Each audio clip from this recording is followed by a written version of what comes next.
রাজধানী পল্লবীতে শিশু ধর্ষণ ও হত্যা মামলায় আসামি সোহেল রানা ও তার স্ত্রী স্বপ্না খাতুনকে মৃত্যুদণ্ড দিয়েছেন আদালত। রায় ঘোষণায় বিচারক বলেন, আসামিদের যথাযথ শাস্তি না দিলে আদালত ব্যর্থ হবে। রাজধানীর পল্লবীতে শিশু রামিসাকে ধর্ষণ ও হত্যা মামলায় আসামি সোহেল রানা ও তার স্ত্রী স্বপ্না খাতুনকে মৃত্যুদণ্ড দিয়েছে আদালত। পাশাপাশি সোহেলকে ৫ লাখ টাকা অর্থদণ্ড ও স্বপ্নাকে ২ লাখ টাকা অর্থদণ্ড দেওয়া হয়। শিশু রামিসা ধর্ষণ এবং হত্যা মামলার রায়ে আসামি সোহেল রানা এবং স্ত্রী স্বপ্না খাতুনকে দেয়া হলো সর্বোচ্চ সাজা, মৃত্যুদণ্ড। আলহামদুলিল্লাহ, আমি এই রায় সন্তুষ্ট এবং এই রায় যখন বাস্তবায়ন হবে তখন আমি 100% সন্তুষ্ট হব। তারা সবাই আমাকে সাহায্য করেছেন, আমি আমার পরিবারের পক্ষ থেকে তাদেরকে কৃতজ্ঞতা প্রকাশ করছি।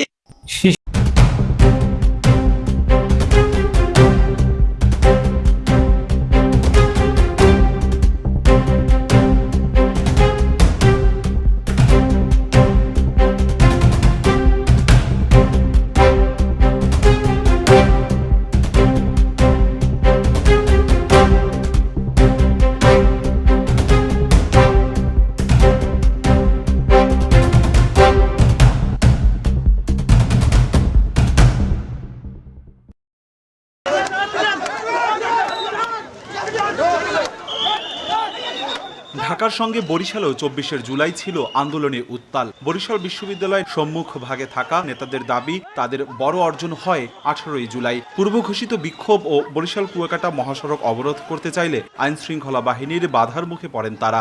আন্দোলন দমাতে লাঠিপেটা, sound grenade, tear gas, rubber bullet, ছড়াগুলিও শিক্ষার্থীদের দমাতে পারেনি। আন্দোলনকারীদের প্রতিরোধে পিছু হটতে বাধ্য হয় আইন শৃঙ্খলা বাহিনী। ১৭ই জুলাই রাতে আবু সাইদ শহীদ বেদি নির্মাণও করা হয় বরিশাল বিশ্ববিদ্যালয়ে। 18 তারিখে তো রাষ্ট্রীয় চার বাহিনী আমাদের সঙ্গে একটা দীর্ঘক্ষণ লড়াইয়ের পরে আত্মসমর্পণ করতে বাধ্য হয়। ওই দিনের অনুভূতিটা আমাদেরকে একটু ভিন্নভাবে ভাবতে শিখিয়েছে, জুলাই আন্দোলনে ভিন্নভাবে অবদান রাখতে শিখিয়েছে। বিশ্ববিদ্যালয়ের শিক্ষার্থীদের উপরে ঐক্যবদ্ধভাবে কোনো ধরনের হামলার প্রয়াস তারা করেও সফল হতে পারেনি।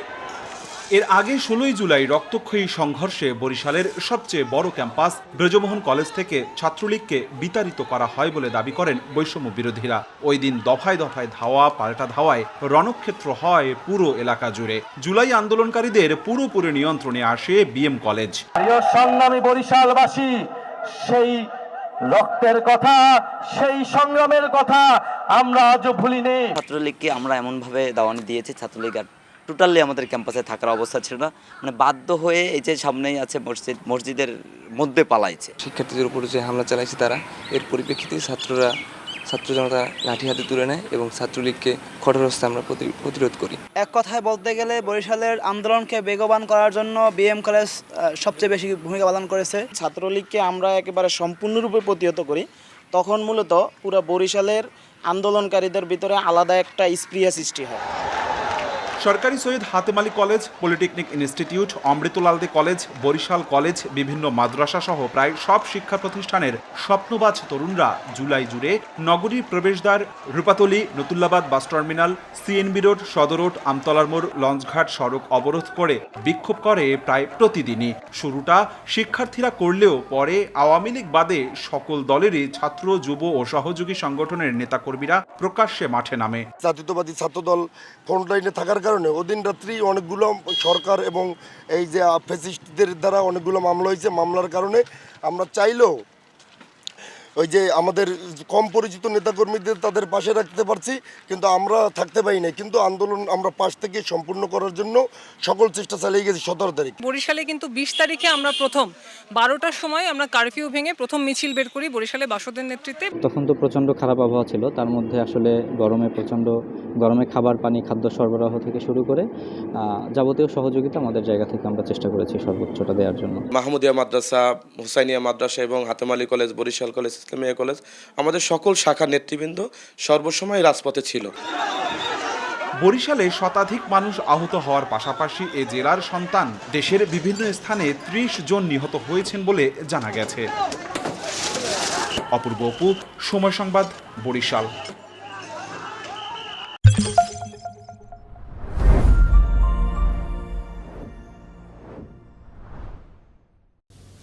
আগুনের পাখি সিনেমায় চুক্তিবদ্ধ হলেন শতাব্দী ওয়াদুদ। বুধবার হয়ে গেল আইসিইউ স্বল্প দৈর্ঘ্য চলচ্চিত্রের প্রদর্শনী। পরি ওয়েব ফিল্মের পোস্টারে চমক দেখালেন পূজা চেরি। থাপ্পড় কাণ্ড ঠেকাতে বিশেষ দল গঠন করেছে অস্কার। এক নজরে বিনোদন দুনিয়ার খবরাখবর।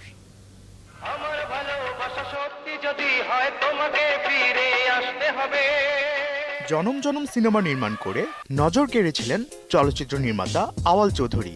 ২৭ বছর পর ফের তিনি সিনেমা নির্মাণ করতে যাচ্ছেন। সিনেমার নাম আগুনের পাখি। জ্যোতিকা জ্যোতি এবং মেঘলা মুক্তার পর এবার সেই সিনেমায় চুক্তিবদ্ধ হলেন জাতীয় চলচ্চিত্র পুরস্কার প্রাপ্ত অভিনেতা শতাব্দী ওয়াদুদ। খুব শিগগিরই শুরু হবে আগুনের পাখি সিনেমার শুটিং। অভিনয় শিল্পী, বিশিষ্ট চলচ্চিত্র সমালোচক, নাট্যজন, ইউলেভের ছাত্রছাত্রী ও অসংখ্য গুণী মানুষদের উপস্থিতিতে দৃক গ্যালারি পাঠশালাতে হয়ে গেল আইসিইউ স্বল্পদৈর্ঘ্য চলচ্চিত্রের তৃতীয় বিশেষ প্রদর্শনী। লিটন কর পরিচালনার পাশাপাশি সিনেমাটির প্রযোজনা, ক্যামেরা ও স্ক্রিন প্লে করেছেন নিজেই। শুভশ্রী নামের মূল চরিত্রে অভিনয় করেছেন সুষমা সরকার এবং পাওয়ার চরিত্রে অভিনয় করেছেন জাকিয়া বাড়ি মম। প্রকাশ হলো পরি ওয়েব ফিল্মের ফার্স্ট লুক পোস্টার। ৮ মার্চ নারী দিবসে দীপ্ত প্লে ওটিটি প্ল্যাটফর্মে মুক্তি পাবে এই ওয়েব ফিল্মটি। এতে প্রধান চরিত্রে অভিনয় করেছেন পূজা চেরি। এই সিনেমায় নো মেকআপ লুকে দেখা যাবে পূজা চেরিকে। ওয়েব ফিল্মটি নির্মাণ করেছেন মাহমুদুর রহমান হিমি। এই ওয়েব ফিল্মে পূজার বিপরীতে অভিনয় করেছেন জোভান। গেল বছরের অস্কারের আসরে অভিনেতা উইল স্মিথ চর মেরেছিলেন উপস্থাপক ও কৌতুক অভিনেতা ক্রিস রককে। সেই চরকাণ্ড নিয়ে হয়েছে নানা আলোচনা সমালোচনা। স্মিথকে নিষিদ্ধ করা হয়েছে অস্কারে। তবে এবার আর এমন অপ্রীতিকর কোনো কাণ্ড চাইছে না অস্কারের আয়োজক the academy of motion picture arts. Slapgate পরিস্থিতি সামলাতে তাই এবার অস্কার অ্যাওয়ার্ডের অনুষ্ঠানে কাজ করবে একটি বিশেষ দল, যাদের নাম দেওয়া হয়েছে ক্রাইসিস টিম। অস্কারে এবারে প্রথম এই ধরনের টিমকে কাজ করতে দেখা যাবে। আফফান মিতুল, একাত্তর।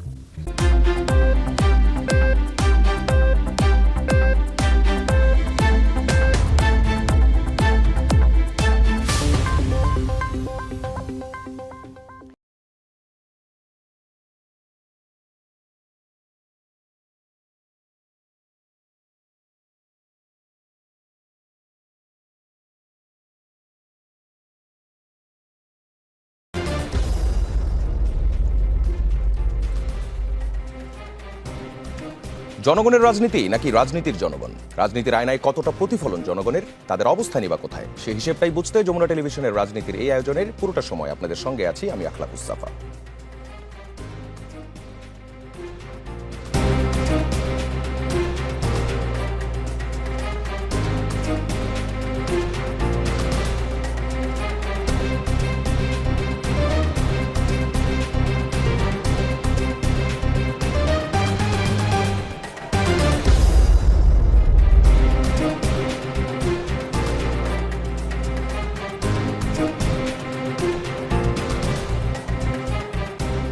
দেশে প্রতিদিন গড়ে 2 থেকে 3 ঘন্টা বিদ্যুৎ থাকছে না।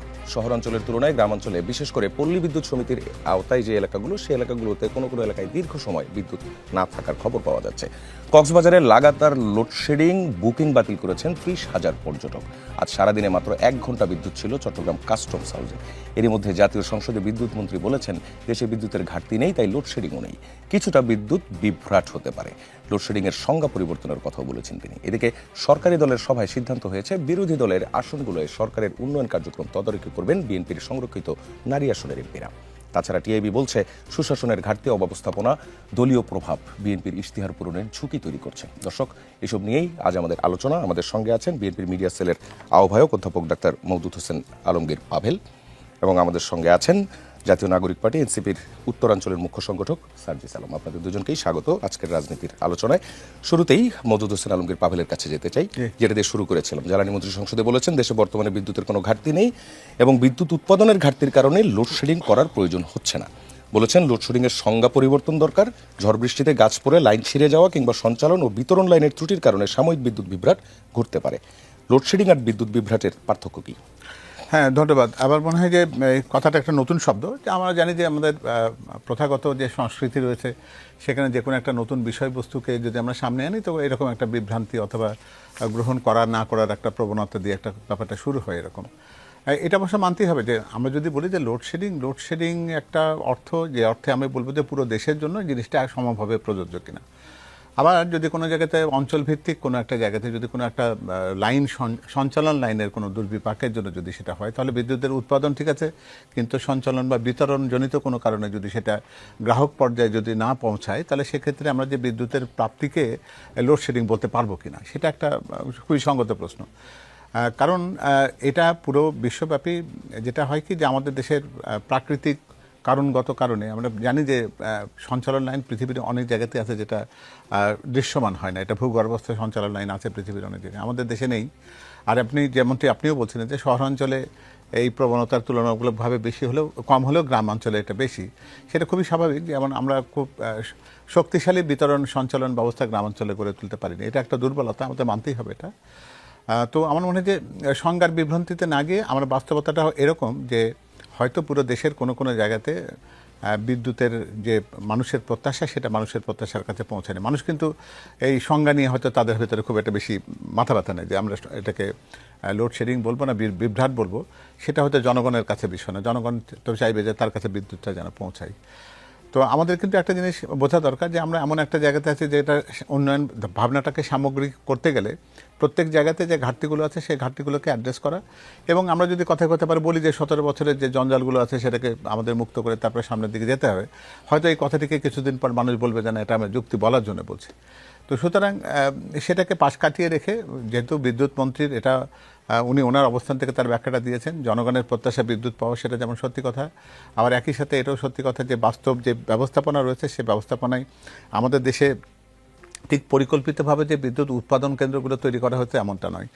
বিদ্যুৎ উৎপাদন কেন্দ্রকে যদি আপনি ম্যাপের ভেতরে যদি ভৌগোলিকভাবে যদি বিতরণ করেন, তাহলে দেখা যাবে যে বিদ্যুৎ উৎপাদন কেন্দ্রগুলো দেশের উত্তর পশ্চিমাঞ্চলে কিন্তু সবচেয়ে কম, আবার দক্ষিণাঞ্চলেও কিন্তু বা দক্ষিণ পশ্চিমাঞ্চলেও কিন্তু সেই মাপে নেই।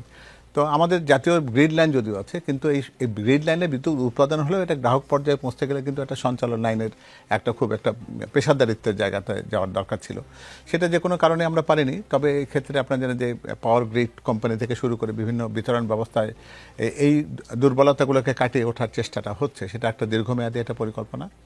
আমার মনে হয় যে বিদ্যুৎ মন্ত্রণালয়ের দায়িত্ব হবে যে অতি দ্রুত সেই জায়গাটাকে অ্যাড্রেস করা, জনগণের প্রত্যাশার কাছে পৌঁছবার চেষ্টাটা করা, যে চেষ্টার মধ্য দিয়ে অন্তত এই সংজ্ঞার বিভ্রান্তিতে না গিয়ে জনগণ যেন সহজে বিদ্যুৎ ব্যবস্থা। আপনি সংজ্ঞার বিভ্রান্তির কথা বলছেন, মন্ত্রী বলেছেন সংজ্ঞা পরিবর্তনের কথা। আমি আপনাকে আরেকটা ডাটা দিই। 20 মে 2026 রাত 9টায় বাংলাদেশের ইতিহাসে প্রথমবারের মতো সর্বোচ্চ 17,200 মেগাওয়াট বিদ্যুৎ উৎপাদন করতে সক্ষম হয় বাংলাদেশ।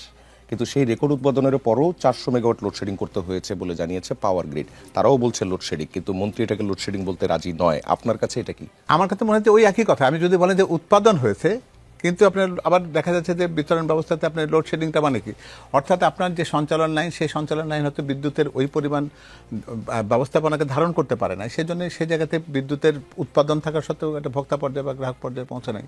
আমরা এটাকে লোডশেডিং বলতে গেলে যদি এটাকে আক্ষরিক অর্থে যদি বলেন, সেটা হচ্ছে যে কোনো একটা জায়গাতে পরিকল্পিতভাবে বিদ্যুৎ ব্যবস্থাকে আপনি সাময়িকভাবে বন্ধ করে রাখবেন, এই কারণে যে আপনার উৎপাদন কম, সুতরাং পুরো দেশের মধ্যে বিতরণটাকে স্বচ্ছ রাখবার জন্য এক জায়গাতে 2 ঘন্টা বন্ধ করে রাখবেন, শেষ অন্য জায়গায় বিদ্যুৎটা দেবেন, আবার তাদেরকে বলবেন 2 ঘন্টা তুমি পাবে না, ওই লোকগুলো পাবে।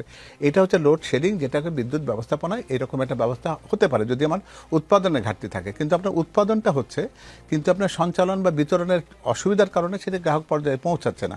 যেটা আপনি যেমন বলছিলেন যে উৎপাদন তো প্রয়োজনের চাইতে অনেক বেশি হয়েছে, কিন্তু সেটার পরেও কিন্তু 400 মেগাওয়াটের বিদ্যুৎ বা 200 মেগাওয়াটের বিদ্যুতের ঘাটতির কারণে সেই জায়গাগুলোতে বিতরণের কারণে সেটা আপনাকে পৌঁছাতে পারে না। তো এটাকে যদি লোডশেডিং বলি, তাহলে কিন্তু এই লোডশেডিংয়ের সাথে কিন্তু মূলত উৎপাদনের বিষয়টি কিন্তু জড়িত থাকে বেশি। আমরা যদিও বলছি যে আমাদের জাতীয় গ্রিড তৈরি হয়েছে, কিন্তু সেই জাতীয় গ্রিড সত্যিকার অর্থে বিদ্যুৎটাকে সুষমভাবে যার ঘরে বিদ্যুৎ নাই, যার ঘরে বিদ্যুৎ নাই, সে ধরেন কোনো কারণে ফোনে শুনছে যে বিদ্যুৎ মন্ত্রী বলছেন যে এটা লোডশেডিং নয়, সে কি এটা ভালোভাবে নিচ্ছে? আমি তো বলছি আপনাকে কথাটা, ভোক্তা পর্যায়ে কিন্তু আপনি সংখ্যার বিভাজন করবেন, সংখ্যাকে কি করবেন সেটা কিন্তু তার চাও না, সে বিদ্যুৎটা চায়। তো সুতরাং আমরা কিন্তু এটা টেকনিক্যালি আলোচনাটা করতেই পারি যে উৎপাদন ঠিক আছে, শুধুমাত্র বিতরণ ব্যবস্থা বা কোনো কারণে ঝড়ে যদি বিদ্যুৎ লাইনের সঞ্চালন লাইন যদি বিচ্ছিন্ন হয়, সেক্ষেত্রে জায়গাপত্র বিদ্যুৎটা পৌঁছবে না। কারণ বিদ্যুৎ তো এরকম না যে আপনি এটাকে নিজের কাছে সঞ্চয় করে রাখতে পারেন, বিদ্যুৎটা এক জায়গায় তৈরি হবে, সঞ্চালন লাইনের মধ্য দিয়ে তার বাসায় গিয়ে পৌঁছবে। এর মধ্যে অনেকগুলো জায়গা আছে যেখানে এই বিচ্যুতিটা হতে পারে, সেই ব্যাখ্যাটা মানুষের কাছে খুব গুরুত্ব গুরুত্বপূর্ণ না, মানুষ বিদ্যুৎটা চাইবে, এটাই খুব স্বাভাবিক। বিদ্যুৎ মন্ত্রীও তার জায়গা থেকে বলবেন যে ঠিক আছে, লোডশেডিং বলতে গেলে যেরকম আমরা বিদ্যুৎ ব্যবস্থাপনায় উৎপাদনের ঘাটতির কারণে আমি যেখানে বিদ্যুৎ দিতে পারি না, সেটাকে আমি কথাটা বলতে পারি, সেটা হচ্ছে উনি ওনার মতো করে ব্যাখ্যা করতে পারেন। তবে আমার মনে হয় যে বাস্তবতা হচ্ছে এই যে যেটাই কারণ হোক না কেন, গ্রাহক পর্যায়ে আমাদের উৎপাদন এবং বিদ্যুৎ মানুষের কাছে পৌঁছানোর ব্যাপারের ভেতরে যদি কোনো রকম ঘাটতি বা কোনো রকম যদি কোনো বিচ্ছিন্নতা কোথাও থাকে, তাহলে সেটাকে জি, আপনার উত্তরটা পেয়েছি। সার্জিস আলমের কাছে আসতে চাই, যদি একই বিষয়ে কথা বলি, লোডশেডিং এর যে সংজ্ঞা পরিবর্তনের কথা বলা, অথবা আসলে কি লোডশেডিং নেই, বিদ্যুতের কোনো ঘাটতিও নেই বলা হচ্ছে, যে আসলে পরিস্থিতিটা আপনারা কিভাবে দেখেন? আমরা দেখছি যে আমাদের বর্তমানে বিদ্যুৎ মন্ত্রী যিনি, তিনি তো একই সাথে জ্বালানি মন্ত্রীও। তিনি সম্ভবত তার জায়গা থেকে বাংলাদেশের যে ফোকাসটা এটা তার দিকে নিতে চাচ্ছেন, কিন্তু পজিটিভলি নিতে চাইলে ভালো হইতো। তিনি নেতিবাচকভাবে নিতে চাচ্ছেন। কিছুদিন আগে তিনি জ্বালানি সিন্ডিকেটের কাছে পরাজিত হয়েছেন, সরকারকে পরাজিত করেছেন, জনগণকে পরাজিত করেছেন। জ্বালানির দাম বাংলাদেশের ইতিহাসের বৃহৎ একটা শতকরা হারে বৃদ্ধি পেল। এরপরে সেখানে একটা স্বস্তি নেমে আসলো তাদের পরাজয়ের মধ্য দিয়ে। এবার তিনি বিদ্যুতে এসেছেন। আমার কাছে মনে হয়েছে আমাদের বিদ্যুৎ মন্ত্রী যে কথাগুলো বলেছেন, এই কথাগুলো আসলে তিনি তাকে সামনে রেখে বলেছেন। ব্যক্তি আমাদের বিদ্যুৎ মন্ত্রী, তাকে সামনে রেখেছেন। এখন তার সাথে তো লোডশেডিংয়ের সম্পর্ক নাই। তিনি যে বাসায় থাকেন সেখানে লোডশেডিং হয় না, তিনি যে অফিসে চাকরি করেন লোডশেডিং হয় না, তিনি যে এলাকায় যান সেখানে লোডশেডিং হয় না। ইভেন ঈদে, ছুটিতে, যে কোনো উৎসবে, পার্বণে তিনি যদি এলাকায় যান, তার এলাকায় তো তখন লোডশেডিং হয় না। এখানে যেটা হয় অ্যাকচুয়ালি একটু লুকোচুরি খেলা হয়। খেলাটা কীরকম, তিনি যেখানে যান সংশ্লিষ্ট ওই জায়গায় যারা বিদ্যুতের এই যে কানেকশন বা লোডশেডিং হবে কি হবে না এটার জন্য যারা দায়িত্বশীল, তারা তাকে ফলো করেন, সেই জায়গায় কোনো লোডশেডিং হয় না। কিন্তু এটার জন্য আবার অন্য একটা জায়গায় মানুষকে ভুক্তভোগী হতে হয়। তো আমি আসলে তাকে আহ্বান করব আমাদের জায়গা থেকে, তার যদি ওই সৎসাহসটুকু থাকে, তাহলে কিছুদিন আগে জনাব তারেক রহমান আমরা দেখেছি, তিনি যখন বর্জ্য ব্যবস্থাপনা যাদের দায়িত্ব ঈদের পর তারা করতে পারলো না, তিনি হঠাৎ করে বিনা নোটিসে তিনি বের হয়ে পড়লেন এবং তিনি আসলেই দেখলেন যে এই যে বর্জ্য ব্যবস্থাপনা এটা ঠিকমতো হচ্ছে না। তিনি শাস্তির আওতায় নিয়ে আসলেন। কাউকে শাস্তির আওতায় আনুক আর না আনুক, অন্তত তিনি মাঠ পর্যায়ে গিয়ে যে চেষ্টাটা করেছেন এবং এই যে কিছু মানুষকে শাস্তির আওতায় এনেছেন, আমরা একটু স্বস্তি পেয়েছি আর কি, যে তার কিছুটা ইচ্ছা আছে। আমাদের বিদ্যুৎ মন্ত্রী যদি একটু সৎ সাহস নিয়ে, কোনো প্রকার প্রোটোকল ছাড়া, পূর্বের কোনো নোটিশ না দিয়ে, প্রজ্ঞাপন ছাড়া তার একটু ওইটুকু ইচ্ছা তৈরি হয় যে তিনি একটা গাড়ি নিয়ে যে কোনো একটা গ্রামে চলে যাবেন, এক রাত থেকে তারপরের দিন একই সময় ফিরে আসবেন, তাহলে আমরা নিশ্চিত 24 ঘন্টার মধ্যে বাংলাদেশের যে কোনো প্রত্যন্ত অঞ্চল তিনি বেছে নিতে পারেন। অন্তত 6 থেকে 8 ঘন্টার তিনি লোডশেডিং, যেটা অ্যাকচুয়ালি মানুষ লোডশেডিং বলতে যেটা বুঝে তাদের সংজ্ঞায়ন না, ওই লোডশেডিং তিনি অনুভব করে আসবেন। এবং আরেকটা জিনিস হচ্ছে কি, মানে আমার কাছে মনে হয়েছে আজকের এই বক্তব্যটা এটা হচ্ছে কিছুটা একদম ইচ্ছাকৃত এইভাবে বলা। এটা কি কারণে? এটা হচ্ছে প্রসঙ্গটা ঘুরানোর কারণে। কারণ আমরা দেখেছি গত 2 দিন আগে বিএনপি সরকার, এই আমাদের বিদ্যুৎ মন্ত্রী ক্ষমতায় আসার পরপর বলল, এপ্রিল মাসের কথা, যে বর্তমান সরকার আগামী 2 বছর বিদ্যুতের মূল্য বাড়াবে না, দাম বাড়াবে না। আমরা দেখলাম 2 মাস যেতে না যেতেই আমাদের সেই বিদ্যুৎ মন্ত্রীর জায়গা থেকে ঘোষণা আসছে, সরকারের জায়গা থেকে ঘোষণা আসছে যে বিদ্যুতের দাম বাড়ানো হচ্ছে। কত পার্সেন্ট? প্রায় 16 থেকে 18% দাম বাড়ছে, যেটা বিগত 25 বছরে এই একবারে 16 থেকে 18% বিদ্যুতের দাম বাড়ে নাই। বিএনপি সরকার আসলো, তিনি বিদ্যুৎ মন্ত্রী, 4 মাসের মধ্যে আমরা 16 থেকে 18% বিদ্যুতের দাম বাড়তে দেখলাম, যা মানুষের জীবিকা নির্বাহের ব্যয়ভার 60% বাড়াবে। অর্থাৎ আপনি দেখেন, যেই মানুষটার চলতে 100 টাকা লাগতো তার এখন 160 টাকা লাগবে, অথচ ওই মানুষটার ইনকাম এখনও 100 টাকাও নাই ঠিক মতো। এই হচ্ছে মানুষের অবস্থা। এবং আমার কাছে মনে হয়েছে যে এই যে কাজটা হলো, এইটাকে এখন কিছু একটা বলে ভাইরাল হয়ে টপিকটা পরিবর্তন করতে হবে। এই কারণে ইচ্ছাকৃতভাবে তিনি জানেন যে বাংলাদেশের গ্রামাঞ্চলে 6 ঘন্টা 8 ঘন্টা কিছু কিছু জায়গায় এর চেয়েও বেশি লোডশেডিং আছে, তারপরে শুধু টপিকটা ঘোরানোর জন্য, ওই দাম থেকে সরানোর জন্য তিনি ইচ্ছাকৃতভাবে এটা বলেছেন। অথবা আরেকটা জিনিস হতে পারে, এটা একটু কাল্পনিক। আমি যখন আমাদের বিদ্যুৎ মন্ত্রী এই কথা বললেন, আমি আসলে চিন্তা করছিলাম আস্তে আস্তে, এবং আমি কিছুটা ইউটোপিয়ান ওয়ার্ল্ডে চলে গিয়েছিলাম। আমার তখন মনে হচ্ছিল আসলে ভাই মাত্র যেটা বললেন যে বিদ্যুৎ নাকি উৎপাদন হচ্ছে, বিদ্যুৎ নাকি যতটুকু প্রয়োজন এতটুকু আছে, এই জন্য এটাকে লোডশেডিং বলা যাবে না। এটা বিভিন্ন সিস্টেমের একটা ঘাটতির কারণে মানুষ বিভিন্ন সময় বিভিন্ন জায়গায় পাচ্ছে না, অব্যবস্থাপনার কারণে। তাহলে আমি একটু জানতে চাই, ধরেন যতটুকু উৎপাদন হয়, আমরা তো মানে ন্যূনতম সায়েন্স পড়ে আসা মানুষজন, ধরেন আপনার এই রোধের মধ্য দিয়ে হোক কিংবা এই যে পারিপার্শ্বিক বিভিন্ন ধরনের বাধার মধ্য দিয়ে হোক কতটুকু বিদ্যুৎ ক্ষতিগ্রস্ত হয় এটুকু তো আমরা বুঝি। কিন্তু এই যে এত পরিমাণ লোডশেডিং, ধরেন 3 ভাগের 1 ভাগই লোডশেডিং হয়, মানে আমার মাথায় কাজ করছিল আর কি, যে বিদ্যুৎ যখন ওই লাইনের মধ্য দিয়ে ধরেন প্রবাহিত হয়, ইলেকট্রনের প্রবাহ, ওই জায়গার ভিতরে কোনো আলাদা রাজনৈতিক ওয়ার্ল্ড আছে কিনা, রাজনৈতিক পৃথিবী আছে কিনা, যেই পৃথিবীতে আসলে আলাদা করে আবার রাজনৈতিক দলের পলিটিক্স আছে।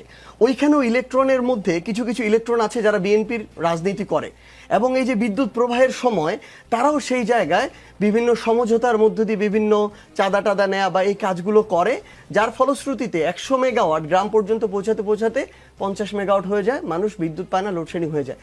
মানে আমি ভাবছিলাম যে এরকম কিছু আসলে আছে কিনা, নাহলে এত বেশি এটা তো নষ্ট হওয়ার কথা না।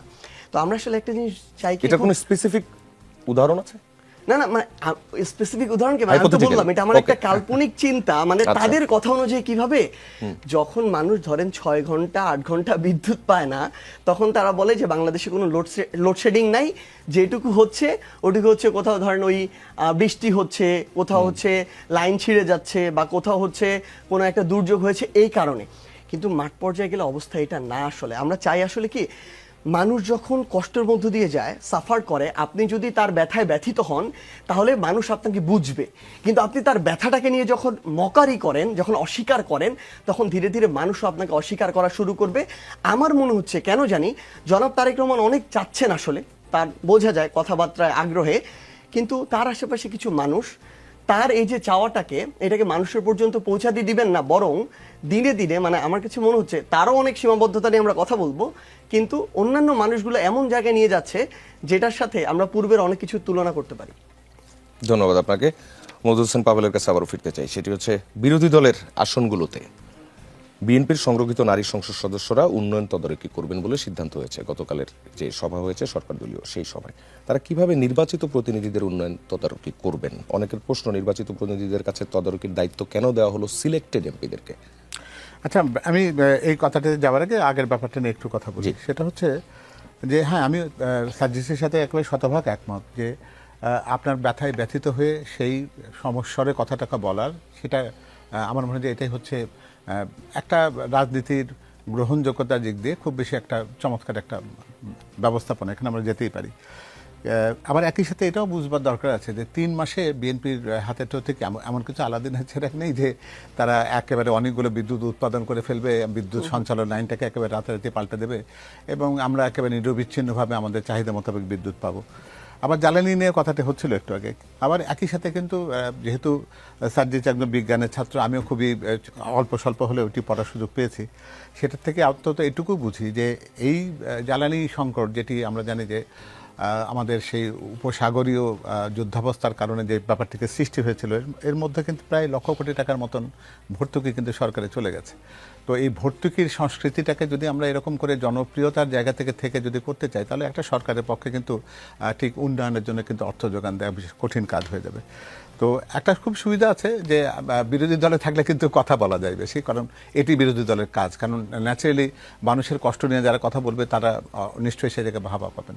আবার যদি ঠিক জায়গাগুলো পাল্টে দেওয়া যায়, তখন যদি সার্জিসও কিন্তু ঠিক তার অবস্থান থেকে এটাকে ডিফেন্ড করতে চাইবে যে না, ঠিক আছে, আমরা ঠিক এই সীমাবদ্ধতার জন্য পারিনি বা বাস্তবতা এরকম। আসলে আমার মনে হয় যে এখানে দোষারোপের চাইতে বড় ব্যাপার হলো যে হ্যাঁ, রাজনীতির সংস্কৃতিতে বিরাট বড় একটা পরিবর্তনের হাওয়া আমরা দেখছি।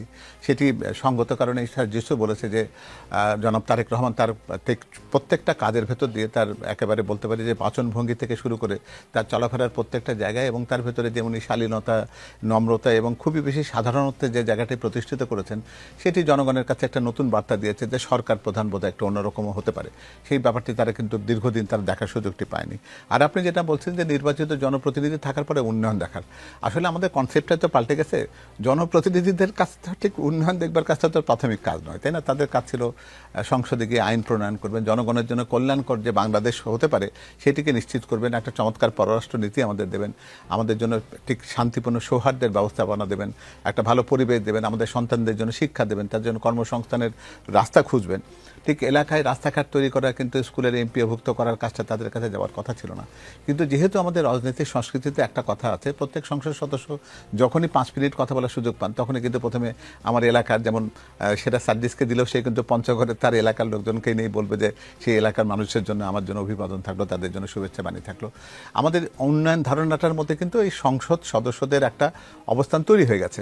আপনি যদি প্রান্তিক পর্যায়ে যে উন্নয়নগুলো দেখবেন যে সেই জায়গাগুলোতে কিন্তু এটাই হয়েছে যে সংসদে উনি কথাটা বলেন, মন্ত্রীর নজরে আনেন, প্রধানমন্ত্রীর নজরে আনেন, অর্থের বরাদ্দ হয়, প্রকল্পটা পাস হয়, তার একটা স্কুল হয়, তার ওখানে একটা রাস্তা হয়, তার একটা ব্রিজ তৈরি হয় এবং সন্তানদের জন্য খেলার জায়গা তৈরি হয়, মসজিদ হয়, মন্দির হয়।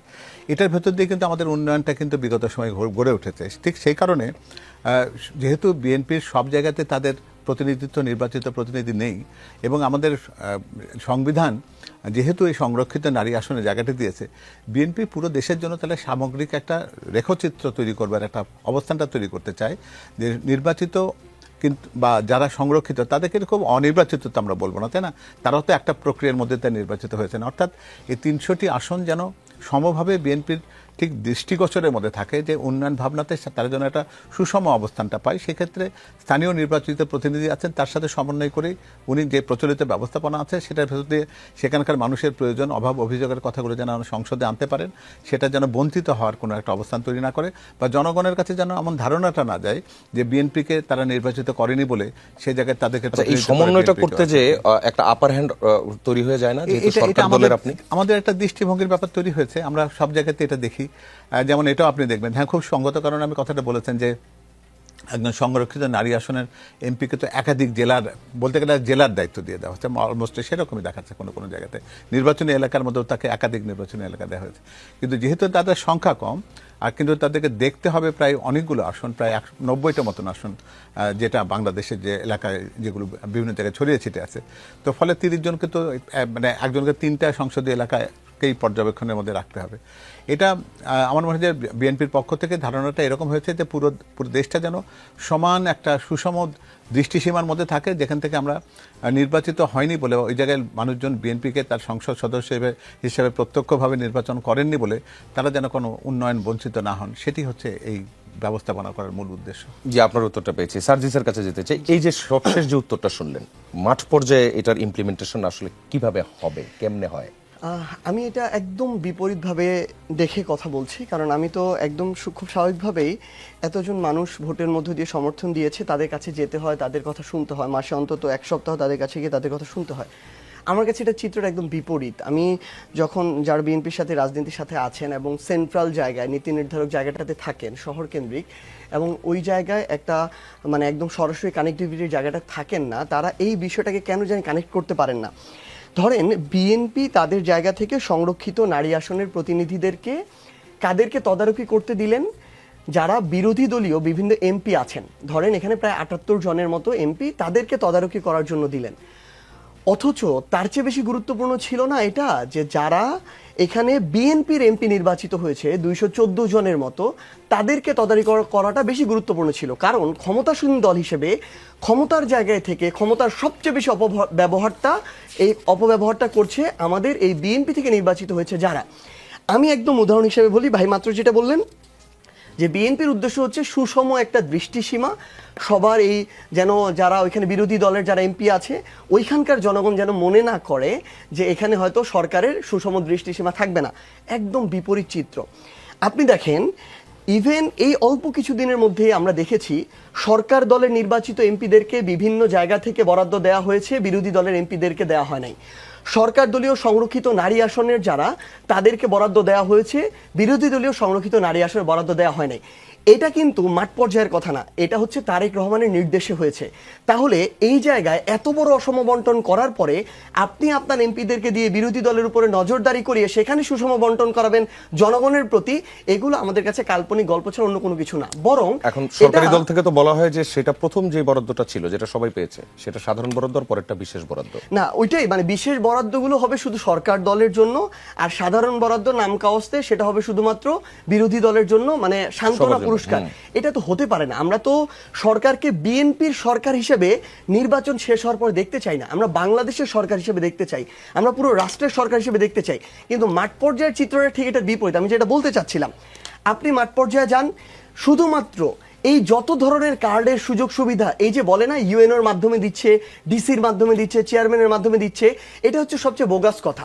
এটা হচ্ছে সামনে একটা লেভেলিং। আমি এটা যুক্তির জন্য বলছি না, তর্কের জন্য বলছি না, আমি এটা ভাইদেরকে বলছি তারা যেন এই তথ্যটা জনাব তারেক রহমান পর্যন্ত পৌঁছে দেন। এটা হচ্ছে মাঠের বাস্তবতা। এই মানুষগুলোর কাছে যায়, কিন্তু আলটিমেটলি যদি উপজেলায় যায়, নির্ধারণ করে উপজেলা বিএনপি সভাপতি, সে নেয় ইউনিয়ন বিএনপি সভাপতির থেকে, সে নেয় ওয়ার্ড বিএনপি সভাপতি থেকে। এই বিএনপির যে চেইন সেখান থেকে আসে, এবং হ্যাঁ, এবং শুধুমাত্র সেভাবেই আসে যেভাবে তালিকাগুলো তারা তাদের ভোটার, সমর্থক, শুভাকাঙ্ক্ষীদের মধ্য দিয়ে আসে এবং তাদের মধ্য দিয়ে যায়। যেই মানুষটা বিএনপি ছাড়া, দেখেন বিএনপি প্রায় 50% ভোট পেয়েছে, তার মানে প্রায় 50% মানুষ অন্যান্য বিভিন্ন রাজনৈতিক দলে ভোট দিয়েছে, কিংবা অনেকে ধরেন ভোট দিতে আসে নাই। তাহলে এই যে বাকি 50% মানুষ যারা বিএনপিতে ভোট দেয় নাই, তারা কি বাংলাদেশ রাষ্ট্রের নাগরিক না? তারা এই সুযোগ সুবিধাগুলোর তাদের অধিকার আছে না? বিএনপি এখন দিনে দিনে মাঠ পর্যায়ে এই সকল সুযোগ সুবিধার ক্ষেত্রে শুধুমাত্র বিএনপি সরকার হয়ে উঠেছে। আপনি শুধুমাত্র কেউ কেউ কিছু ব্যতিক্রম এক্সাম্পল নাম কাওয়াস্তে দেখানোর জন্য করা ছাড়া 95% কেস হচ্ছে এরকম, কেউ যদি বিএনপির সমর্থক, ভোটার, শুভাকাঙ্ক্ষী না হয়, এই যে জনাব তারেক রহমানের যত ধরনের কার্ড আছে, কোনো কার্ড কেউ পায় না। আমি আমার আসনের কথা বলছি, আমার আসনের প্রায় 49% ভোট আমার শাপলাকলির, 51% হচ্ছে ধানের শীষের, তিনি এমপি হয়েছেন। কিন্তু এখন পর্যন্ত আমার শাপলাকলির কোনো একজন সমর্থক ভোটারকে একটা সুযোগ সুবিধা দেওয়া হয়নি, শুধুমাত্র তাদেরকে দেওয়া হয়। তাহলে আলটিমেটলি এই যে জিনিসটা করা হচ্ছে, আমি মনে করি এটা বরং বিরোধী দলের যে জায়গাগুলো আছে সেইগুলোতে নিয়ন্ত্রণ নেওয়ার জন্য করা হচ্ছে। সেখানে আলাদা একটা নজরদারি, বিরোধী দলের মাধ্যমে যতটুকু সুযোগ সুবিধা যেত, সেখানেও কিভাবে সরকারি দল একটু হস্তক্ষেপ করে ওইটা আরও কমানো যায়, এই জিনিসটা করা হচ্ছে। সো আমার জায়গা থেকে যে আহ্বানটা থাকবে আসলে, যে সরকার যদি আসলে সুষম বন্টনটা করতে চায়, তাহলে এইটুকু নিশ্চয়তা দেয়া যে যেই মানুষটা প্রকৃতপক্ষে ওইটার পাওয়ার উপযুক্ত, ওই মানুষটা যেই দলেরই হোক না কেন, যেই মতের হোক, যেই ধর্মেরই হোক, ওই মানুষটারটা যেন নিশ্চিত করা হয়। কিন্তু দুঃখজনক হলেও সত্য, এটা নিশ্চিত করা হচ্ছে না। আরেকটা জিনিস বলি, ভাই মাত্র যেটা বললেন, আসলে আমরা বাংলাদেশে ভর্তুকির বাজেট, রীতি নীতি, কালচার, সংস্কৃতিগুলো চাই না। কিন্তু দেখেন, আপনারা বিএনপি ক্ষমতা এসেছে মাত্র 4 মাস হয়েছে, আপনি এই 4 মাসের মধ্যে বিদ্যুতের দাম আপনি বাড়ালেন, এই 4 মাসের মধ্যে আপনি জ্বালানির দাম 2 বার বাড়ালেন, এই 4 মাসের মধ্যে আপনি এলপিজি বা এই গ্যাসের দাম প্রায় 4 বার বাড়ালেন। এই বাড়ানোটা হচ্ছে প্রায় 20 থেকে 30% সব কিছুর। এখন আপনি ধরেন ভর্তুকি দিচ্ছেন সাপোজ 50,000 কোটি টাকা, আপনার রাষ্ট্রের জায়গা থেকে এই 50,000 কোটি টাকা আপনার এখানে যাচ্ছে, কিন্তু এই 50,000 কোটি টাকা ভর্তুকিটা বন্ধ করতে আপনি যে 20% করে বাড়াচ্ছেন এই সব কিছু, এটার মূল্য জনগণকে হয়তো দিতে হবে এর 10 গুণ বেশি, 5 লক্ষ কোটি টাকা। কারণ এই যে জ্বালানি, এই যে বিদ্যুৎ, এটার সাথে প্রত্যেকটা সেক্টর সাইকেলই এটা কানেক্টেড। এটার জন্য আপনি দেখেন, আপনি বলছেন যে 50 মেগাওয়াট যে ব্যবহার করে একদম গরিব মানুষটা, তার তো আমি বাড়াইনি, কিন্তু আপনি দেখেন তো, সে সকালে যে ঘুম থেকে উঠে যে গাড়িতে করে ধরেন কোথাও যায়, যে কোনো একটা বাহনে করে, এটার জ্বালানি খরচ বেড়েছে কিনা। আপনি দেখেন সে যেখানে কাজ করে কলকারখানায়, সেটা বেড়েছে কিনা। সে যেটা খায়, সেই ফুড যেখান থেকে উৎপাদন হয়, সেটা বেড়েছে কিনা। সে কৃষিকাজের জন্য যে সার ব্যবহার করে, সেই সারের উৎপাদনের যে কলকারখানা, সেখানে খরচ বেড়েছে কিনা।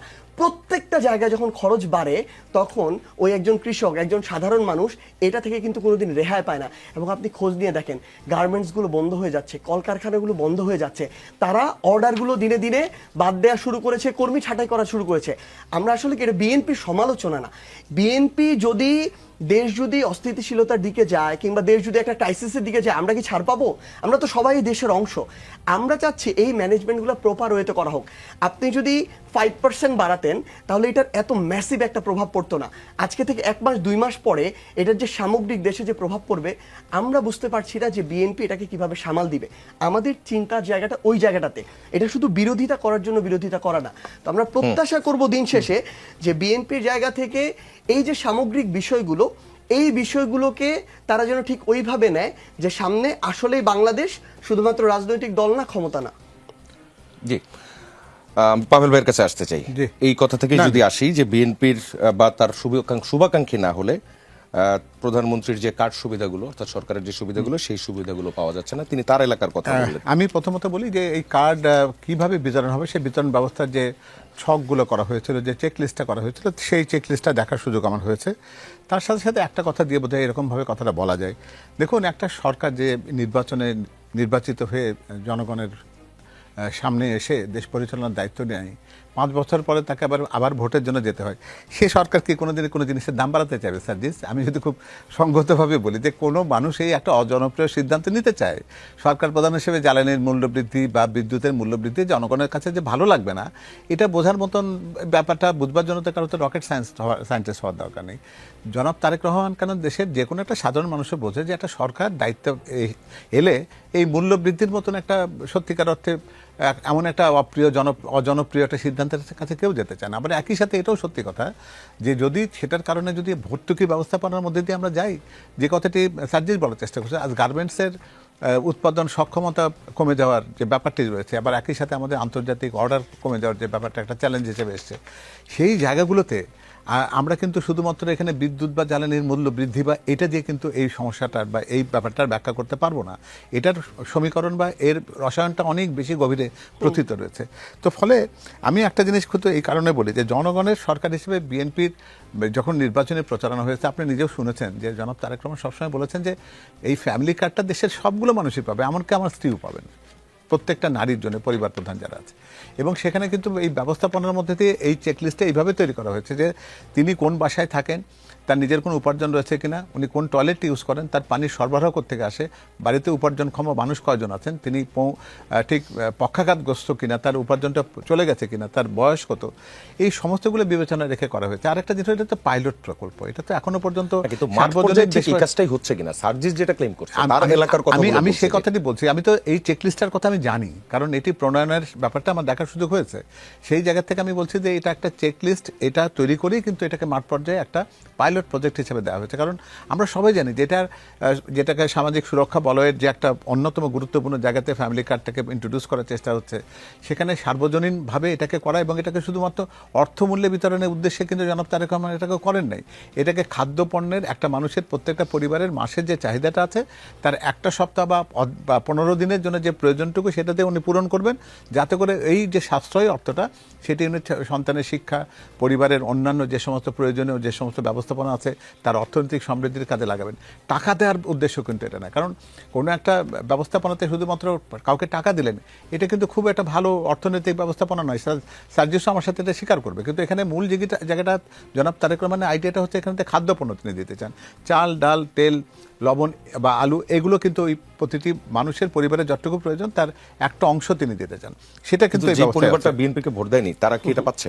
না, এটা তো মানে এই কার্ডের প্রথম কথাটি হচ্ছে যে দেশের প্রত্যেকটি পরিবারের নারী প্রধান যিনি আছেন তিনি এটা পাবেন।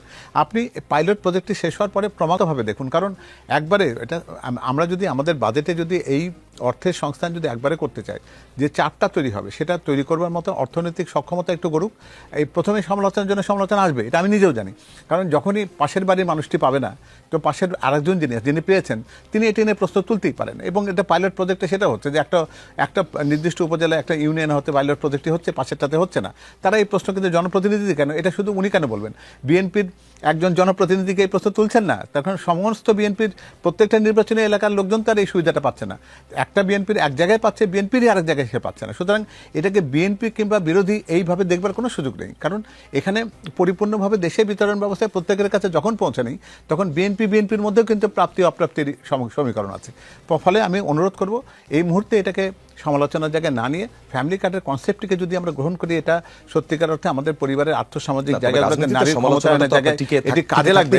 তাহলে অন্তত এই সময়টুকু দিয়ে আমরা যে যখন এটাকে সুষম বন্টনের একটা জায়গা আসে যেখানে মোটামুটি দেশের মানুষের কাছে এটা পৌঁছে যায়, তারপরে সমালোচনা করি, সেটাই ভালো হবে। জি, আপনার কাছে আরেকটা প্রশ্ন। 16 মাসের সর্বোচ্চ মূল্যস্ফীতি হয়েছে মে মাসে, আমরা এখন জুনের 7 তারিখে দাঁড়িয়ে। পরিসংখ্যান ব্যুরোর সবশেষ হিসেব মে মাসে মূল্যস্ফীতি বেড়ে দাঁড়িয়েছে 9.42%। 2025 ফেব্রুয়ারির মাসের পর এটা সর্বোচ্চ। এছাড়া টানা 2 মাস ধরে মূল্যস্ফীতি 9% বেশি আছে। বিবিএস এর প্রতিবেদন আরও বলছে মে মাসে খাদ্য ও খাদ্য বহির্ভূত উভয় খাতেই মূল্যস্ফীতি বেড়েছে।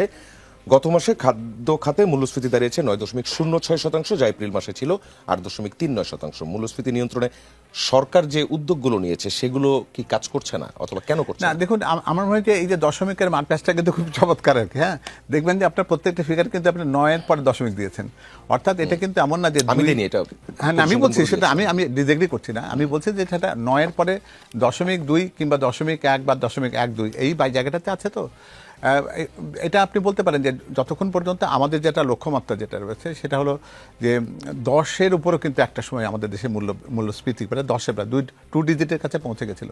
সেখান থেকে নিচে আনার একটা চেষ্টার জায়গাতে আমরা আছি। এবং কোনো সময়টাতে যেটা হয় কি যে আপনি দেখবেন যে ঈদ কিংবা তার সাথে সাথে রোজার যে সময়টা যায়, এই সময়টাতে কিন্তু প্রকৃতপক্ষে বাজারের ভেতরে আমাদের ব্যবস্থাপনার এমন একটা জায়গা থাকে যে আমরা তো সবগুলো ব্যবসায়ীর কাছে সাধু বলতে পারবো না। অন্য জায়গাতে রমজান মাসে প্রত্যেকে যতটা বেশি সাধুতা দেখাতে চেষ্টা করে, আমাদের দেশের চিত্রটি দুর্ভাগ্যজনকভাবে তার উল্টোটা। তো সে কারণে কিন্তু বাজারের ব্যবস্থাপনাটা এমন জায়গাতে চলে যায়, তখন কিন্তু একটা বাজারের অস্থিতিশীলতা থাকে। আমার মনে হয় যে আরেকটু দেখা যায়, কারণ আমরা যে বাজেট নিয়ে কাজ করছি সেই বাজেট কিন্তু বিএনপির বাজেট না, এটা অন্তর্বর্তী সরকারের দেয়া বাজেট। সেই বাজেটকে বিএনপিকে সমাপ্ত করতে হচ্ছে। ফলে তার এই অর্থনৈতিক পরিকল্পনায় বা যেটাকে আমরা বলি ফাইন্যান্সিয়াল ম্যানেজমেন্টের যে ধারণাটা সে আগের বাজেটে ছিল, সেটি কিন্তু বিএনপি ওন করে না। বিএনপি এটিকে বলতে পারেন যে তার দায় হিসাবে 30শে জুন পর্যন্ত সে টেনে নিয়ে যাবে। 1 জুলাই থেকে যে অর্থনৈতিক ব্যবস্থাপনা আসবে, সেই ব্যবস্থাপনার মধ্যে দিয়ে কিন্তু তার মুদ্রাস্ফীতিকে নিয়ন্ত্রণ করা, কর্মসংস্থানের ব্যবস্থা করার এই পরিকল্পনাটার বাস্তবায়ন কিন্তু আপনি দেখবেন 1 জুলাই থেকে। আমার মনে হয় যে তার জন্য সমালোচনাটা সেই সময় পর্যন্ত আমরা তুলে। জি, মওদুদ হোসেন পাভেল, আপনাকে ধন্যবাদ। সার্জিস আলমের কাছে যেতে চাই। বিসিবির সর্বশেষ নির্বাচনে ক্লাব ক্যাটাগরিতে 74টি ভোটের মধ্যে সর্বোচ্চ 73 ভোট পেয়ে পরিচালক নির্বাচিত হয়েছেন তামিম ইকবাল। এরপরে সর্বোচ্চ 72 ভোট পেয়েছেন সাইদ ইব্রাহিম আহমেদ ও ইশরাফিল খুসরু। নির্বাচিত হয়ে তামিম ইকবাল বলেছেন, অনেকে বিসিবিকে ট্যাগ দেন বাবার দোয়া ক্রিকেট বোর্ড বলে। এবার বাবার দোয়া ক্রিকেট বোর্ডকে ক্রিকেটের দোয়ায় পরিণত করতে পারি কিনা সেটা দেখি। তামিম কি পারবে বাবার দোয়া ক্রিকেট বোর্ডকে ক্রিকেটের দোয়ায় পরিণত করতে? ফলাফলের বাকি চিত্রটাকে দেখে কি মনে হয়?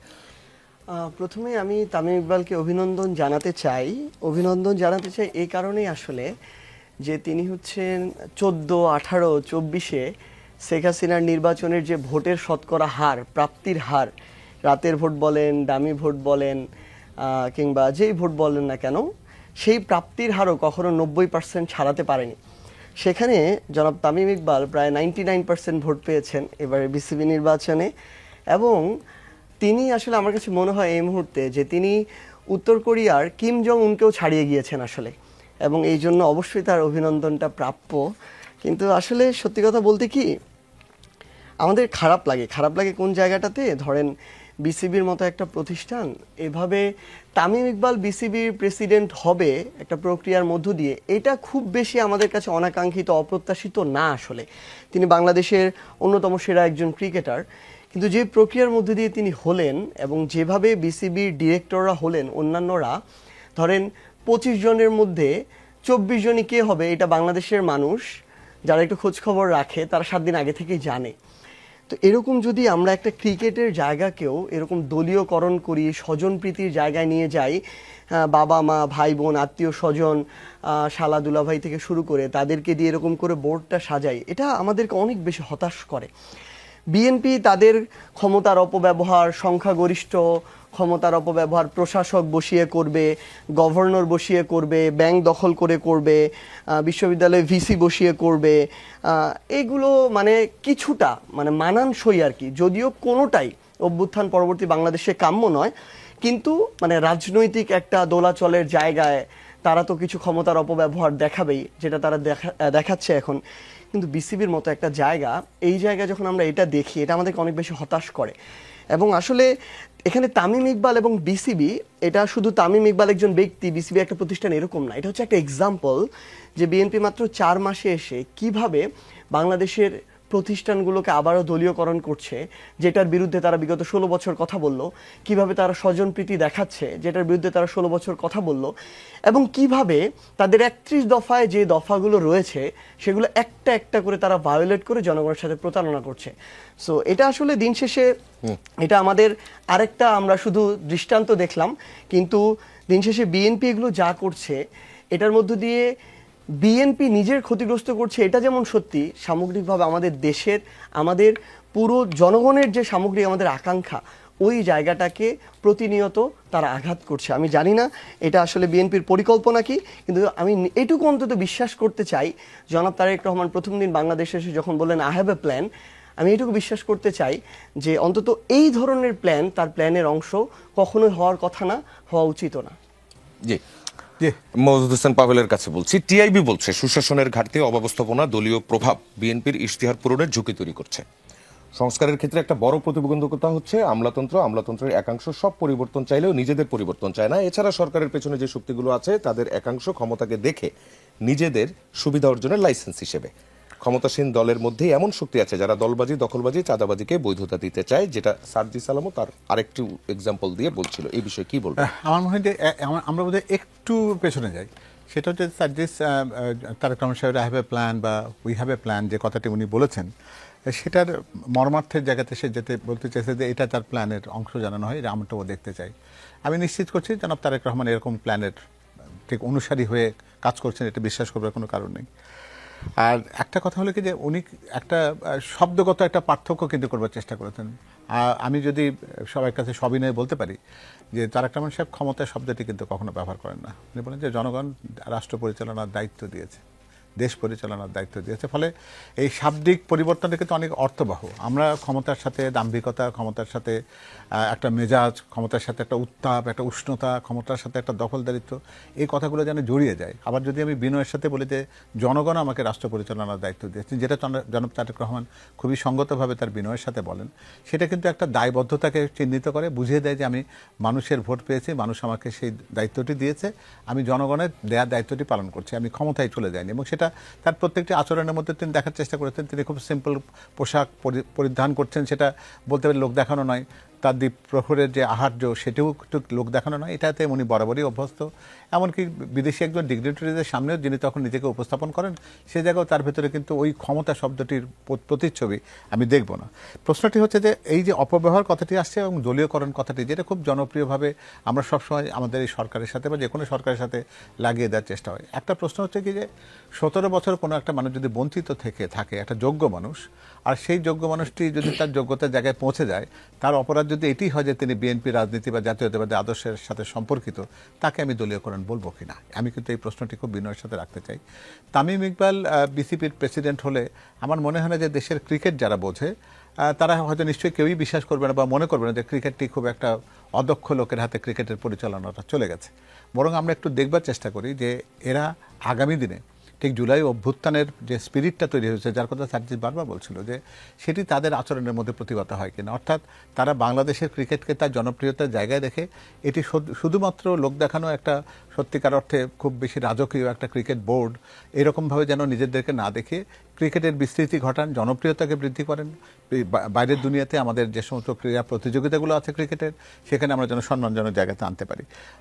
ঠিক একই রকমভাবে যেরকম বিশ্ববিদ্যালয়গুলো দখল করার কথা নিয়ে যেগুলো কথা হচ্ছিল, তাহলে কি আমি এটা বলবো যে যারা স্বৈরাচার বিরুদ্ধে নিজেকে সোচ্চার কণ্ঠে উচ্চকিত উচ্চারণে যে ব্যক্তিগুলো রাতের বেলা যখন ডিজিএফের ভীতিকে, রক্তচক্ষুকে উপেক্ষা করে টকশোতে এসেছেন, সামনে দাঁড়িয়ে সিনেটে নিজেকে প্রতিবাদী কণ্ঠস্বর হিসেবে সবার সামনে দাঁড়িয়ে বলেছেন যে ফ্যাসিস্টের বিরুদ্ধে আমার এই প্রতিবাদটি চিহ্নিত হোক, তাদেরকে শুধুমাত্র একটা জাতীয়তাবাদের রাজনীতির সাথে তাদের সামান্যতম সম্পর্কিত হয়েছেন বা কোনো একটা সাদা দলের সমর্থক হিসেবে তার নামটি আছে, সেটিকে তার অযোগ্যতা বলে আমি দেখব কিনা। তার সাথে বড় করে আমি কি এটা দেখব না যে 17 বছরে তাকে যে বঞ্চিত করা হয়েছে, সেই বঞ্চনার জায়গাতে তিনি তার যে জায়গাটি সেটা তার প্রাপ্য ছিল, সেটা তাকে 17 বছর দেওয়া হয়নি, সেই জায়গাতে উনি গেছেন, সেখানে উনি পারফর্ম কেমন করেন, সেই আচরণের মধ্যে দিয়ে তার যদি কোনো দলীয় বৃত্তি যদি প্রকাশিত না হয়, তাহলে শুধুমাত্র দলকে সমর্থন করি বলে সেটাকে দলীয়করণ, এতটা সরলীকরণ অন্তত সার্জিসের মতো মেধাবী মানুষ নিশ্চয়ই করবেন না, বিশ্বাসটি আমার রইল। আর টিআইবিকে নিয়ে যে কথাটি হচ্ছে সুশাসন এবং আমলাতন্ত্র, দেখুন এটা নিয়ে বোধহয় আমাদের কারো কোনো রকম কোনো দ্বিরুক্তি বা কোনো রকম কোনো বিভেদ আছে বলে মনে করি না। যে আমলাতন্ত্র শুধুমাত্র বলবো না যে ফ্যাসিস্টকে পোষ্যতা দেওয়ার জন্য অথবা তাদেরকে একটা স্বীকৃতি দেওয়ার মতন অবস্থান করে পোক্ত করে টিকে থাকার জন্য যে 17 বছর ধরে যে কাজটি করেছে, সে আমলাতন্ত্র রাতারাতি এসে একটা জনগণের সরকারের প্রতি খুব বেশি আনুগত্য প্রকাশ করে জনগণের প্রত্যাশার যে রাজনৈতিক ম্যান্ডেট বা ম্যানিফেস্টো, সেটাকে বাস্তবায়নে সহায়তা করবে, এটা মনে করবার কোনো কারণ নাই। যখন তারা জানে যে ফাইলের গতি পৃথিবীর শামুকের 3 মাস 3.5 মাসে কি মনে হয় এই আমলাতন্ত্র আসলে এই আমলাতন্ত্রটা বদলায় নাই? এই আমলাতন্ত্রের এই মূলচ্ছেদ কিন্তু এই শুধুমাত্র 3 মাসে করা যাবে না। একটা আমরা যদি ওই রকম একটা নতুন একটা ব্যবস্থাপনা আনতে পারি যেখানে আমলা শব্দটি থাকবে না, তারা যেন জনগণের সেবক এই মাপে যেন তারা যেন ওই কথাগুলোর পরিবর্তন, মানুষগুলো বদলেছে অভ্যাসটা না, সেটাই। যেমন ধর জেলা প্রশাসক এই কথাটার মধ্যে দিয়ে তো আমার ভিতরে একটা আমি শাসন করতে এসেছি। এই শাব্দিক পরিবর্তনগুলোর দরকার আছে। এই শাব্দিক পরিবর্তনগুলো যদি না করি আমরা, তাহলে যে ব্যক্তিটি ওই জায়গাতে বসবেন তার মনে হবে যে আমার কাজে শাসন। মওদুদ হোসেন পাভেল, আপনার উত্তরটা পেয়েছি। আরো বিস্তারিত হয়তো আরো অনুষ্ঠানে আমরা আলোচনা করতে পারবো। সার্জিসের কাছে একটা প্রশ্ন সংক্ষেপে। প্রত্যাবর্তন 2.0 নামে একটি অনলাইন প্রোপাগান্ডা চলছে কার্যক্রম নিষিদ্ধ দলটির। কয়েকদিন ধরে দেশের বিভিন্ন জায়গায় ঝটিকা মিছিলও হচ্ছে। জুলাই সমন্বয়ক সার্জিস আলম কি দেখছে? মাঠে কি এমন ক্ষেত্র তৈরি হচ্ছে? এই ক্ষেত্রটা তৈরি হবে ফিরে আসার মতো যদি বিএনপি এই সুযোগ দেয়, কারণ বিএনপি সরকার দল হিসেবে ক্ষমতায় আছে এবং এই ক্ষমতায় যাওয়ার জন্য এটা হচ্ছে রূঢ় বাস্তবতা যে মাঠ পর্যায়ে সবচেয়ে বেশি আওয়ামী লীগের সাথে, আমি বিএনপি দল হিসেবে প্রধানমন্ত্রী তারেক রহমান হিসেবে বা দলীয় প্রধান হিসেবে যোগাযোগ করেছে আমি এটা বলছি না, আমি জানি না করেছে কিনা, যেহেতু জানি না বলছি না, কিন্তু মাঠ পর্যায়ে যারা এমপি ছিল, যারা ক্যান্ডিডেট ছিল, জেতার জন্য তাদের আওয়ামী লীগের সাথে ওই ভোটটার জন্য কথাবার্তা, নেগোসিয়েশন, কমিটমেন্টের একটা বড় জায়গা ছিল। সেটার কারণে বিভিন্ন জায়গায় এইটুকু স্পেস করে দেওয়া হচ্ছে কিনা এটা আমাদের মধ্যে একটা সন্দেহের উদ্রেক তৈরি করে। কিন্তু আমরা এটাও বিশ্বাস করি যে বিএনপি তাদের জায়গা থেকে যদি স্পেসটা না দেয় তাহলে প্রশাসন এই সাহসটা করবে না। কারণ বাংলাদেশের প্রশাসন মনস্তাত্ত্বিকভাবে ক্ষমতার দিকে ঝুঁকে থাকে। সেই প্রশাসন সরকারকে উপেক্ষা করে, ক্ষমতাকে উপেক্ষা করে একাই স্পেস করে দিবে, এইটুকু হবে না। প্রশাসন যদি না চায়, বিএনপি যদি না চায়, মানে সরকার যদি না চায়, তাহলে এই যে আমরা যতটুকু মানে আস্ফালন দেখছি, এতটুকু আস্ফালন আমরা মনে করি সম্ভব হবে না। এই যে প্রত্যাবর্তন, খুনিদের প্রত্যাবর্তন সম্ভব হবে না। যারা এখন রয়ে গেছে, আছে, সমাজে মিশে গেছে, দোষী ছিল না, তারা এখনো আছে, তারা আগামীতেও থাকবে, সেটা নিয়ে আমাদের সমস্যা নেই। আমি ভাইয়ের কয়েকটা বিষয় নিয়ে একটা গুরুত্বপূর্ণ কথা বলতে চাই। আসলে কি, জনাব তারেক রহমান তিনি একজন সাফারার। তাকে আমরা আমাদের জায়গা থেকে ভালোটাকে ভালো বলবো, কিন্তু সমালোচনা করবো। তাকে আমরা শেখ হাসিনা হইতে দিব না। সবাই খারাপ, তারেক রহমান ভালো, এটা আমরা হইতে দিব না। তার চলাফেরা স্বাভাবিক, তার পোশাক স্বাভাবিক, তার জায়গা থেকে তার আচার আচরণ সন্তোষজনক, আমরা এটা স্বীকার করবো নির্দ্বিধায়। আজকে ধরেন একটা বিচারিক প্রক্রিয়ায় তিনি যে তার জায়গা থেকে একটা নির্দেশনা দিয়েছেন, দৃষ্টান্ত তৈরি করছেন, এটা আমরা সাধুবাদ জানাবো। কিন্তু গুরুত্বপূর্ণ বিষয় হচ্ছে, আমি তারেক রহমানকে শুধু ব্যক্তি তারেক রহমান দিয়ে আমি যাচাই করব না। তারেক রহমান যেহেতু রাষ্ট্রপ্রধান, তারেক রহমান যেহেতু তার দলীয় প্রধান, আমি তারেক রহমানকে যাচাই করব এই রাষ্ট্র পরিচালনার ক্ষেত্রে প্রত্যেকটা জায়গায় গুরুত্বপূর্ণ সিদ্ধান্ত মেকিং যে জায়গাগুলো, সেগুলোতে কোন ধরনের কি কাজ হচ্ছে। কারণ এই জায়গাগুলোতে সরকার প্রধানের ইশারা ছাড়া কোনো কিচ্ছু হয় না। আমি যখন আমার জায়গায় দেখি বিএনপির 31 দফায় সংবিধান সংস্কারের কথা বলা হচ্ছে, সংস্কার করছে না, তখন আমার সন্দেহ তৈরি হয়। আমি যখন দেখি বিচার বিভাগের স্বাধীন করা, পৃথক সচিবালয় করা, দুদকের আলাদা ধরনের যে কমিশনের যে স্বাধীনতা, সেটার অধ্যাদেশ, মানবাধিকারের যে অধ্যাদেশ কমিশনগুলোর, এগুলো যখন বাতিল হয়ে যায়, তখন আমার সন্দেহ তৈরি হয়। আমার সন্দেহটা তৈরি হয় যখন আমি দেখি তাদের 31 দফাতে আছে তারা স্থানীয় সরকার নির্বাচনের মধ্য দিয়ে তাদের হাতে ক্ষমতা তুলে দিবে, প্রশাসক কখনো বসাবে না। আবার তারাই প্রত্যেকটা সিটি কর্পোরেশন, জেলা পরিষদে তাদের দলীয় নেতাকর্মীদেরকে, যারা নির্বাচনে হেরে গিয়েছে, যারা বঞ্চিত ছিল, তাদের হিসাব অনুযায়ী তাদেরকে প্রশাসক হিসেবে বসায়। তখন আমার তারেক রহমানের সিদ্ধান্ত নিয়ে সন্দেহ তৈরি হয়। আমি যখন দেখি যে এস আলমকে যেভাবে আওয়ামী লীগ লুটপাট করেছিল, ওই একই প্রক্রিয়ায় শুধু অন্য ব্যক্তিদেরকে দিয়ে আবার এই ইসলামী ব্যাংকটাকে লুটপাট করার এই ধরনের আরেকটা প্রক্রিয়া চালানো হয় মাত্র 4 মাসের মধ্যে, আমার মনের মধ্যে সন্দেহ তৈরি হয়। আমি যখন দেখি বাংলাদেশ ব্যাংকের গভর্নরের মতো জায়গাটিতে সবচেয়ে একজন সেরা এক্সপার্টকে, তাদের মন মতো অনুযায়ী একজন এক্সপার্টকে না বসিয়ে দলীয় একজন ব্যক্তিকে বসায়, যার ওই রিলেটেড কোনো পূর্ব অভিজ্ঞতা ছিল না, যিনি নিজে একজন ঋণ খেলাপি, সেই মানুষটিকে যখন বসায়, তখন আমাদের মনের মধ্যে সন্দেহ তৈরি হয়। তো আমরা যে জিনিসটা আসলে বলতে চাই, এই যে সামগ্রিকভাবে এই যে গুরুত্বপূর্ণ সিদ্ধান্তগুলো রাষ্ট্রের, যেগুলো আপনার রাষ্ট্রের মেকানিজম ঠিক করবে, সামনের পরিচালনার পথটা ঠিক করবে, ওই জায়গায় যখন আমরা পূর্বের এই কালচারগুলো দেখি, ক্ষমতার অপব্যবহার, দলীয় মানুষজন নিয়োগ, এটাই সবচেয়ে বড় ক্রাইটেরিয়া। যোগ্যতা সম্পন্ন অনেক মানুষ আছে, কিন্তু সবচেয়ে বড় যোগ্যতা হচ্ছে আপনি যদি দলীয় না হন, আপনি হতে পারবেন না। ভাই মাত্র যে কথাটি বললেন, আমার এটা নিয়ে কোনো সমস্যা নাই যে আপনি একজন শিক্ষককে, একজন যোগ্য মানুষকে ভিসি হিসেবে দিবেন, নো। কিন্তু এরকম অনেক তার চেয়েও যোগ্য মানুষ সেখানে ছিল, আপনি তাকে শুধু এই কারণে দেন নাই, সে আপনার দলীয় আনুগত্য আগেও করে নাই, এখনো করছে না, ভবিষ্যতেও করবে না। তাহলে এটা সামগ্রিকভাবে আমার রাষ্ট্রের অনেক বড় একটা ক্ষতি করে। তো আমরা আমাদের জায়গা থেকে সর্বশেষ একটা কথা বলে শেষ করতে চাই। ব্যক্তি তামিমের সাথে যখন জুলাইয়ের আকাঙ্ক্ষা বাস্তবায়ন করে কিনা ক্রিকেটে গিয়ে এটা টানা হয়, তখন আবার একটা আমাদের ধাক্কা লেগে যায়। কারণ 3 আগস্ট যখন ওই শহীদ মিনারে দাঁড়িয়ে ভাইরাও ছিলেন, আমরা যখন 1 দফার ঘোষণা করি, তখন যদি এই অভ্যুত্থান না হতো, তার মানে আমরা আমাদের মৃত্যুর যে মানে একটা চুক্তিপত্র, সেখানে আমরা স্বাক্ষর করেছি ওই 1 দফা ঘোষণার মধ্য দিয়ে। যদি অভ্যুত্থান না হতো, রাষ্ট্রদ্রোহী হিসেবে আমাদেরকে হয়তো মৃত্যুদণ্ড দেওয়া হতো। ওই 3 আগস্ট যখন তামিম ইকবাল গণভবনে গিয়ে 4 ঘন্টা শেখ হাসিনার সাথে মিটিং করে আসেন, তখন আমাদের সন্দেহ তৈরি হয়। এবং আমরা এইটা শুধু তামিম ইকবালের খেলা রিলেটেড এক্সপার্টিজের মধ্যে রাখবো না। তিনি একজন ব্যক্তি, তার সাথে মাত্র যেটা বললেন ক্রিকেট হিসেবে ওকে, তাকে আমি প্রায়োরিটি দিলাম, কিন্তু যখন জনাব সালাউদ্দিন আহমেদের সন্তান আসেন, আমির খসরু সাহেবের সন্তান আসেন, তখন আমাদের প্রশ্নটা চলে আসে। আমি ছোট্ট কথা বলি যে যেমন কার্যক্রম নিষিদ্ধ দলের ক্ষেত্রে আমার কথাটি খুব স্পষ্ট যে বিএনপির শরীরে মনে প্রত্যেকটা জায়গায় ফ্যাসিস্টদের ক্ষতচিহ্ন দগদগে, তারা আর যাই করুক অন্তত এই কাজটি করতে পারে না যে ওই ক্ষতচিহ্নটাকে আরো গভীরতর করবার জন্য তাদেরকে আমন্ত্রণ জানাবে। আমি অন্তত নিশ্চয়তা জানাই এবং আমি চাইবো যে যেই জায়গাতে আমাদের ঐক্যের মধ্যে কোনো রকম কোনো দ্বিরুক্তি নেই বা কোনো রকম কোনো ভিন্নতা নেই, অন্তত ফ্যাসিস্টের বিরুদ্ধে অবস্থানের ক্ষেত্রে আমরা এক জায়গায়, এই এক জায়গাতে থাকবার প্রত্যয়টা যেন অব্যাহত থাকে। এবং আরেকটা কথা যেটা ছিল যে জনাব তারেক রহমান শুধু নিজে ভালো অন্যরা খারাপ, এই যে একটা প্রচলিত প্রবচনের বাইরে তাকে আনা, আমি নিশ্চয়তা দিচ্ছি যে তিনি ওই বিচারিক জায়গাতে উনি নিজেও জানেন যে 5 বছর পরে এই মানুষের কাছে ফেরত যেতে হবে, সেখানে শুধু বিচার তার হবে না, তার আশপাশে যে মানুষগুলো আছে সামগ্রিকভাবে সরকারের হবে। তিনি রাষ্ট্র পরিচালনার ক্ষেত্রে কিন্তু জবাবদিহিতা চিহ্নিত করে দিয়েছেন এবং প্রত্যেকে একটা পারফরমেন্স এগ্রিমেন্টের মধ্যে এনেছেন যে 6 মাস আপনার জন্য নির্ধারিত থাকলো, আপনি কতটুকু করবেন আপনি বলুন। এবং যেটি আপনি গত পরশু দিনের আপনার জানেন যে সংসদীয় মিটিংয়ে কিন্তু 6 জন এমপি মন্ত্রীকে কিন্তু সংসদ সদস্য বলেছেন যে আপনাদের পারফরমেন্স নিয়ে আমাদের কিছু জিজ্ঞাসা আছে, প্রশ্ন আছে। তো এই জবাবদিহিতার সংস্কৃতিটিকে অব্যাহত যদি রাখা যায়, আমার বিশ্বাস আপনি যে ব্যাপারটাগুলো নিয়ে আপনাদের ভিতরে সন্দেহের বিন্দুমাত্র যদি এখনো কোনো জায়গায় যদি কোনো একটা ঈশান কোণের ছোট মেঘ থাকে, তাহলে সেটা আমি বলবো যে আমাদের প্রত্যেকের ভালোবাসা, প্রত্যেকের ঐক্যের বাতাস, সেই মেঘটাকে সরিয়ে দিয়ে একটা সত্যিকার অর্থে বাংলাদেশে গণতন্ত্রের নীল আকাশ আমাদেরকে দেখাবে, সেই প্রত্যাশা আমরা নিশ্চয়ই করতে পারি। ডাক্তার মধুসূদন আলমগীর পাভেল, বলে শুধু শেষ করব 10 সেকেন্ড। সেটা হচ্ছে যে আমাদের মধ্যে যুক্তি হতে পারে, তর্ক হতে পারে, কথার মিল অমিল থাকতে পারে, কিন্তু দিন শেষে যারা গণহত্যা করেছে, যারা গণহত্যার নির্দেশদাতা, এগুলোর প্রমাণিত খুনি, তাদের বিরুদ্ধে যেন আমরা ঐক্যবদ্ধ থাকি। এনসিপি তাদের জায়গা থেকে এই বিষয়ে অন্তত সবসময় বিএনপির সাথে কাঁধে কাঁধ মিলিয়ে লড়াই করবে। জি, সার্জিস আলম এবং ডাক্তার মধুসূদন আলমগীর পাভেল, আপনাদের দুজনকে ধন্যবাদ আজকের রাজনীতির আয়োজনে আসার জন্য। দর্শক, রাজনীতিতে শেষ বলে কিছু নেই, আমরা আবারও ফিরবো বৃহস্পতিবার ঠিক রাত 9টায়। থাকবেন যমুনা টেলিভিশনের সঙ্গেই।